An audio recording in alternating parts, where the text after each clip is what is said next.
नमस्कार, मैं हूं प्रशांत चुरहे और आप देख रहे हैं पोस्टर। ममता बनर्जी भवानीपुर उपचुनाव जीत चुकी हैं। उन्होंने बीजेपी प्रत्याशी प्रियंका टिब्रेवाल को 58,000 से ज्यादा वोटों से हराकर जीत दर्ज की है। दरअसल पश्चिम बंगाल की मुख्यमंत्री बने रहने के लिए उन्हें भवानीपुर उपचुनाव जीतना जरूरी भी था। ममता बनर्जी पश्चिम बंगाल के विधानसभा चुनाव में नंदीग्राम सीट पर बीजेपी के शुवेंदु अधिकारी से चुनाव हार चुकी थी, लेकिन भवानीपुर उपचुनाव में ममता बनर्जी की जीत के बाद यह तो तय हो गया है कि पश्चिम बंगाल की राजनीति में ममता बनर्जी अभी लंबी पारी खेलने वाली हैं।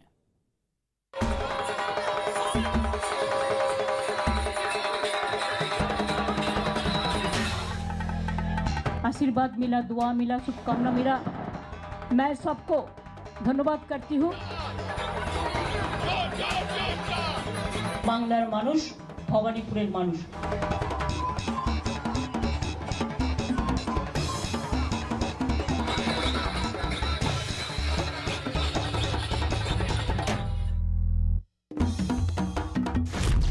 ममता बनर्जी ने जीती भवानीपुर सीट।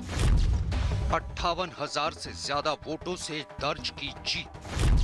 बीजेपी की प्रियंका टिब्रेवाल को हराया। भवानीपुर में खेला होबे।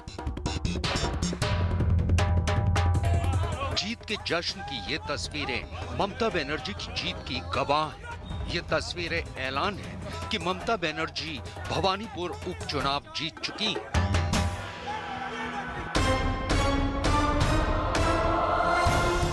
दरअसल रविवार सुबह से ही ममता बनर्जी के घर के बाहर टीएमसी का कार्यकर्ताओं का जमावड़ा नजर आ रहा था और वहां मौजूद हर शख्स के चेहरे पर दीदी की जीत का भरोसा नजर आ रहा था।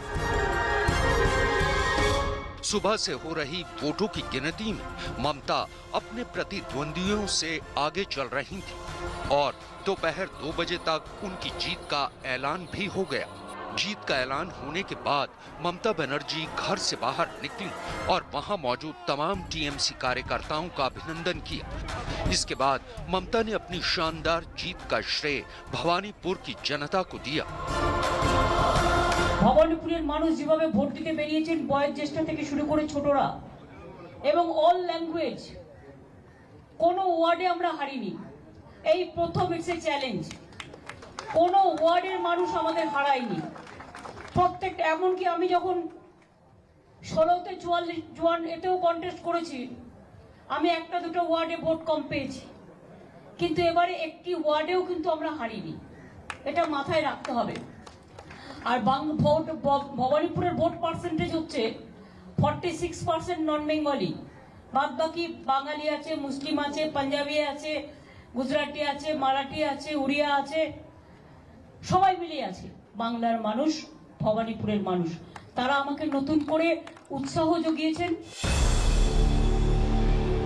भवानीपुर उपचुनाव में अपनी जीत के बाद बोलते हुए ममता बनर्जी ने नंदीग्राम विधानसभा चुनाव में अपनी हार को एक साजिश करार दिया और कहा कि बावजूद इसके जनता ने उन्हें जिता दिया। मैं आप लोगों को कहना चाहूंगी कि बंगाल का जब इलेक्शन शुरू हुआ था, तब से बहुत सारे कॉन्स्पिरेसी हमारा पार्टी का खिलाफ में हुआ था। पूरा सेंट्रल गवर्नमेंट पूरा कॉन्स्पिरेसी करके हम लोग को हटाने का बंदोबस्त किया था, लेकिन हम लोग आभारी हूँ पब्लिक के ऊपर कि जनता ने हम लोग को जीत दिया था। मैंने खुद इलेक्शन में लड़ा था, लेकिन वो कोर्ट में केस अभी हाजिर है। इसी के लिए सब जुडिस केस में हम कोई मंतव्य नहीं करेंगे। क्या क्या कॉन्स्पिरेसी नहीं हुआ था, मेरे को पाँव में भी चोट कर दिया था, जैसे हम इलेक्शन में कंटेस्ट ना करें। पश्चिम बंगाल की 3 सीटों पर विधानसभा सीटों पर हुए उपचुनाव के नतीजे आने से पहले चुनाव आयोग ने राज्य सरकार को पत्र लिखते हुए किसी भी तरह का जश्न न मनाने के निर्देश दिए थे। चुनाव आयोग ने पत्र में राज्य की ममता सरकार को ये सुनिश्चित करने को कहा था कि उपचुनाव में वोटों की गिनती के दौरान या नतीजे आने के बाद किसी भी तरह का जश्न न मनाया जाए, लेकिन टीएमसी कार्यकर्ता दीदी की जीत के जश्न में डूबे नजर आए। भवानीपुर से ममता की बड़ी जीत के बाद कोलकाता की सड़कों पर जश्न का माहौल दिखा। ममता बनर्जी के घर के बाहर सैकड़ों की तादाद में टीएमसी कार्यकर्ता जुट गए और एक दूसरे को मिठाइयां खिलाकर जश्न मनाया।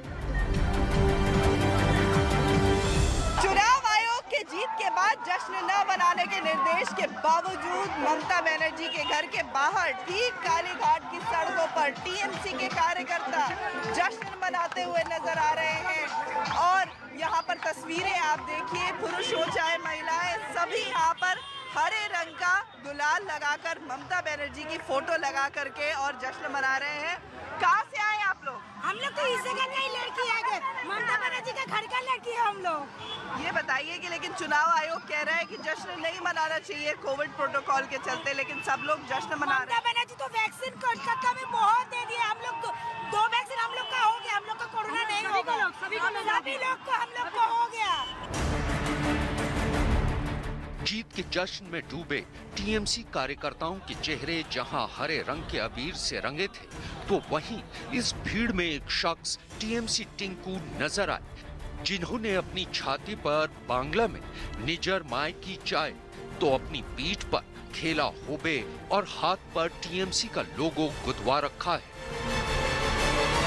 कोलकाता के कालीघाट में हर तरफ जीत का जश्न मन रहा है। तस्वीरें देखिए, कालीघाट में ममता बनर्जी के घर के बाहर टीएमसी के जो समर्थक है, कोई चेहरे पर अबीर गुलाल रख कर आया है, तो किसी ने सीने पे बांग्ला निजर में के चाय।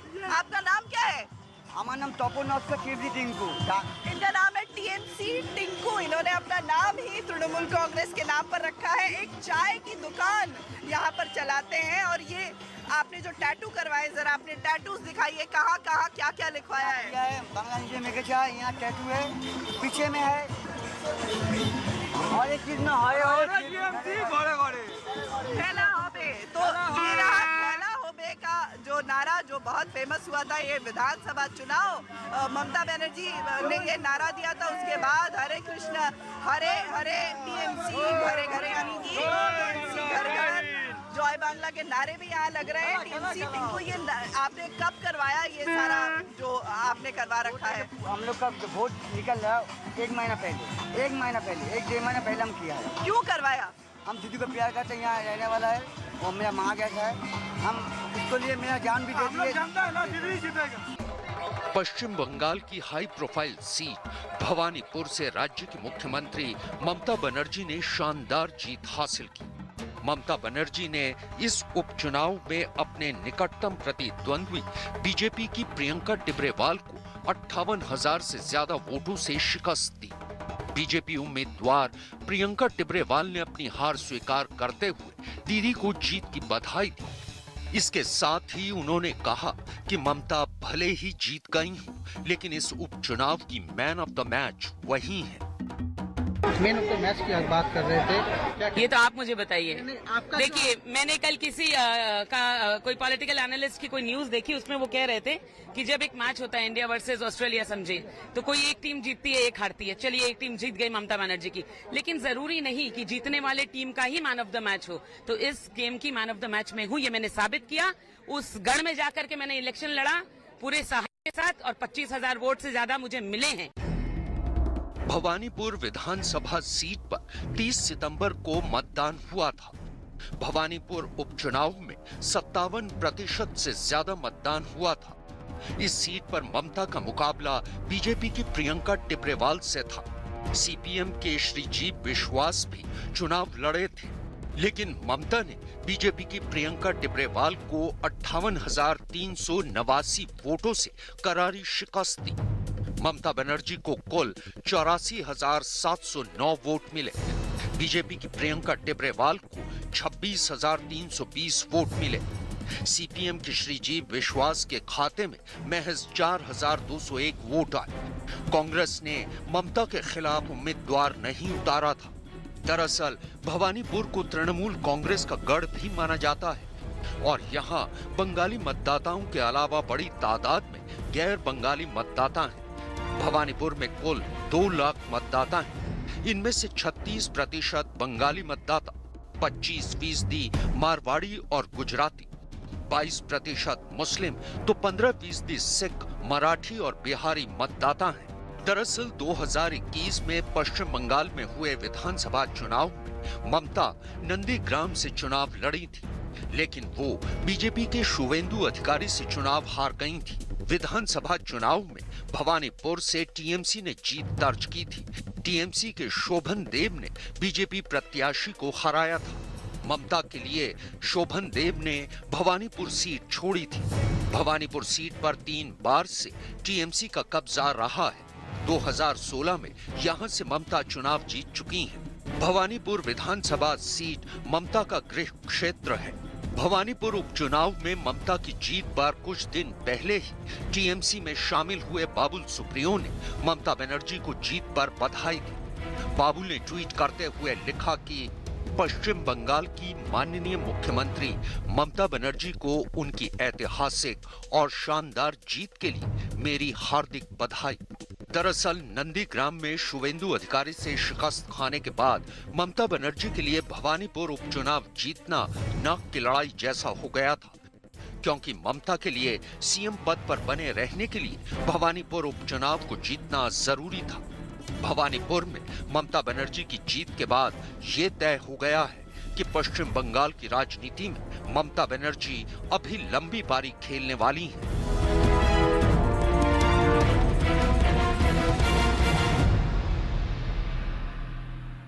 दीदी और टीएमसी भले ही पश्चिम बंगाल में हुए इन 3 विधानसभा सीटों के उपचुनाव में जीत हासिल कर चुके हों, लेकिन सूबे की सियासत उपचुनाव के मसले पर अभी भी गरमाई हुई है। दरअसल बीजेपी ने इन उपचुनाव के दौरान ही टीएमसी पर धांधली के गंभीर आरोप लगाए। रविवार शाम बीजेपी ने एक प्रेस रिलीज जारी की और टीएमसी पर यह आरोप लगाया कि पश्चिम बंगाल में तीनों विधानसभा सीटों पर हुए उपचुनाव प्रशासन के दबदबे और डर के माहौल में हुए। इतना ही नहीं, बीजेपी का यह भी आरोप है कि इन उपचुनाव को जीतने के लिए टीएमसी ने हर हथकंडे का इस्तेमाल किया है।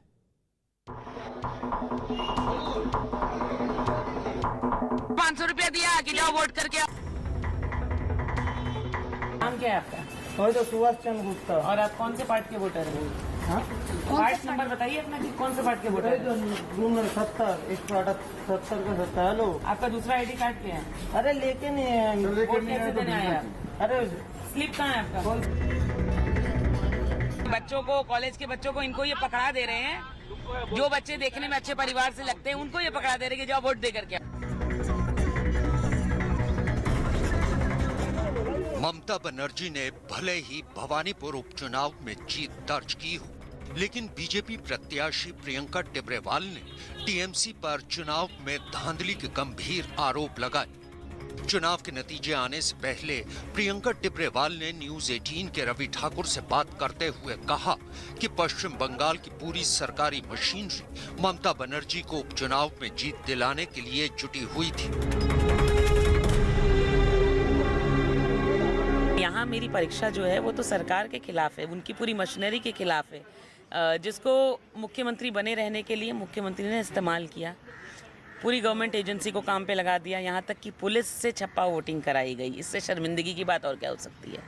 तो उस पर मैं कहूँ कि नहीं मैं इतने वोटों से जीतूंगी, अरे आप नहीं जीते, उसके लिए तो ये लोगों ने सब कुछ इंश्योर किया। लेकिन मैं फिर भी कहती हूँ कि मेरी जीत तो इसी में है कि मैंने एक अकेले आपके पूरे सिस्टम से लड़ाई की है और आप लोग चीटिंग कर रहे थे, ये बात मैंने कैमरे में पकड़ के दिखवाई है। पश्चिम बंगाल में चुनाव के दौरान कानून व्यवस्था को लेकर हमेशा सवाल उठे हैं और भवानीपुर उपचुनाव में भी चुनावी हिंसा का मामला सामने आया था। लिहाजा बीजेपी प्रत्याशी प्रियंका टिब्रेवाल ने चुनावी नतीजे की घोषणा के बाद हिंसा की आशंका को देखते हुए शनिवार शाम को ही कलकत्ता हाईकोर्ट के मुख्य न्यायाधीश, पश्चिम बंगाल के राज्यपाल जगदीप धनखड़ और कोलकाता पुलिस आयुक्त सुमेन मित्रा को एक पत्र भी लिखा था। इसके अलावा न्यूज 18 से बात करते हुए प्रियंका टिब्रेवाल ने यह भी कहा कि ममता भले ही भवानीपुर का उपचुनाव जीत जाएं, लेकिन वो दिल्ली की लड़ाई नहीं लड़ पाएंगी। ममता बनर्जी ने कहा है कि ये जो भवानीपुर का खेला है ये सिर्फ अब भवानीपुर पश्चिम बंगाल नहीं है, दिल्ली तक जाएगा। यहाँ से जीत का मतलब कह रही हैं कि अब हम दिल्ली की तरफ आगे जो है, जब तक पीएम मोदी को नहीं हटाएंगे, अमित शाह को नहीं हटाएंगे, तब तक ये खेला जारी रहेगा। देखिए, एक बच्चे से लड़ने के लिए तो उन्होंने अपनी सारी शक्ति लगा दी, शाम डाम दंड भेद सब कुछ, फेक वोटर से लेकर के रिगिंग से लेकर के सब कुछ मैंने आपके सामने पकड़ करके दिखाया है प्रमाण के साथ। तो जब एक बच्चे से लड़ने के लिए उनको अपना सारा सर्वस्व लगा देना पड़ा, प्रधानमंत्री जी तो बहुत दूर की बात है। पश्चिम बंगाल के भवानीपुर में उपचुनाव के प्रचार के आखिरी दिन टीएमसी और बीजेपी के कार्यकर्ताओं के बीच जमकर बवाल हुआ था। यही नहीं, बीजेपी और टीएमसी कार्यकर्ताओं के बीच जमकर धक्का मुक्की भी हुई थी। आरोप है कि इस दौरान प्रचार पर निकले बीजेपी नेता दिलीप घोष को भी टीएमसी कार्यकर्ताओं ने निशाना बनाया था और उन पर हमला बोल दिया था, जिसके बाद वहां हंगामा शुरू हो गया था। बवाल तब और बढ़ा था जब दिलीप घोष के सुरक्षा कर्मियों ने हालात बिगड़ने पर टीएमसी कार्यकर्ताओं पर पिस्तौल तान दी थी। टीएमसी और बीजेपी के बीच हुए इस बवाल पर चुनाव आयोग ने भी संज्ञान लिया था और इस मामले की रिपोर्ट भी मांगी थी। पश्चिम बंगाल के उपचुनाव में चुनावी हिंसा के मसले पर बीजेपी ने टीएमसी पर जमकर निशाना साधा था और भवानीपुर उपचुनाव में ममता की जीत को फर्जी करार दिया है। हर घर में जाके धमका के आया, वोट डालने मत जाओ, डालने जाएंगे सरकार हमारा तृणमूल का रहेगा, हम देख लेंगे। डर के मारे जनता वोट ही नहीं दिया। देखिए 50% जनता ने वोट ही नहीं डाला, तो इसको कैसे अब जनता का वोट मानेंगे? हम तो इसको जनता का वोट नहीं मानते। 50% प्राय जनता वोट ही डालने नहीं गया डर से, तो ये तो जनतंत्र को सीधा हत्या है। और चुनाव आयोग ने देखा, हमने कितना बार चुनाव आयोग को कंप्लेन किया, हमारा प्रार्थी के ऊपर भी बार बार हमला हुआ, हम लोगों के ऊपर हमला हुआ, कार्यकर्ताओं के ऊपर हमला हुआ। भवानीपुर की जीत के बाद टीएमसी ने दिल्ली चलो का नारा दिया है और टीएमसी के नेताओं का भी कहना है कि बीजेपी पश्चिम बंगाल को हिंसा के नाम पर बदनाम कर रही है। बीजेपी का बंगाल को बदनाम करने का एक प्रयास है और ये भारतवर्ष में बंगाल को बदनाम करते हैं क्योंकि ये बंगाल विरोधी पार्टी है। यहाँ पर कोई धांधली नहीं होती है, कोई रिगिंग नहीं होती है, कोई संतरास नहीं होता है। ये बीजेपी का एक पॉलिटिकल एजेंडा है क्योंकि वो डरते हैं ममता बनर्जी से और चाहते हैं जो भारतवर्ष के लोग आगे जाके डरे। जो बंगाल एक बहुत खतरनाक जगह है। भवानीपुर के अलावा पश्चिम बंगाल में शमशेरगंज और जहांगीरपुर में भी 30 सितंबर को उपचुनाव हुए थे। अपनी जीत के बाद ममता बनर्जी ने कहा कि वो अपनी जीत में विक्ट्री का साइन नहीं बनाएंगी, बल्कि 3 उंगलियां उठाकर टीएमसी की जीत का ऐलान करेंगी। पश्चिम बंगाल में अभी 4 विधानसभा क्षेत्रों में उपचुनाव होने हैं। अपनी जीत के बाद ममता बनर्जी ने शांतिपुर, दिनहाटा और खर्दा में होने वाले उपचुनाव के लिए टीएमसी प्रत्याशियों के नाम का ऐलान भी कर दिया और कहा कि गोसाबा में होने वाले उपचुनाव के लिए टीएमसी प्रत्याशी का ऐलान वो बाद में करेंगी। আমরা 3টে সিটে লড়াই করছি। 3 মিন্স আমরা 3টে সিটে লড়াই করছি। 3টে সিটে আমরা লড়াই করছি। জঙ্গিপুর, শামশেরগঞ্জ, ভবানীপুরের রেজাল্ট আউট হয়ে গেছে। জঙ্গিপুরেও আমরা 45,000-এর বেশি ভোটে জিতছি, এখন হয়তো আরো বেড়ে গেছে, 55,000 হয়ে গেছে, ওখানে ভোট অনেক বেশি পোল্ড হয়েছে। আর শামশেরগঞ্জেও কত হয়েছে? শামশেরগঞ্জেও আমরা প্রায় 15,000 ভোটে জিতছি। কাজেই 1, 2, 3 মানুষকে ধন্যবাদ দিন, মামাটি মানুষকে ধন্যবাদ দিচ্ছি, কৃতজ্ঞতা জানাচ্ছি। এরপর আমাদের 4টে ইলেকশন আছে, বাই ইলেকশন। আমি আজকে এই শুভ দিনে বাই ইলেকশন 4টের নাম ঘোষণা করতে চাই। উদয়ন গুহ দাঁড়াচ্ছেন দিনহাটাতে এবং খর্দায় দাঁড়াচ্ছেন শোভনদেব চট্টোপাধ্যায় এবং গোসাবায় নামটা আমি ডিক্লেয়ার করব একটু পার্থ আর বক্সির জন্য অপেক্ষা করছি। এই তিনটি নাম আলোচনা করে ক্লিয়ারেন্স হয়ে গেছে, আমি একা কিছু করি না, এবং সেই জন্য ওরা আমার কাছে 4টে 4:30 নাগাদ আসবে। আমি কথা বলে আমি গোসাবা ক্যান্ডিডেটের নাম অ্যানাউন্স করবো। আমার কাছে ক্যান্ডিডেট দুটো নাম আছে। टीएमसी पश्चिम बंगाल के उपचुनाव का पहला राउंड जीत चुकी है, लेकिन पश्चिम बंगाल में अभी 4 और विधानसभा उपचुनाव के दूसरे राउंड का खेला बाकी है।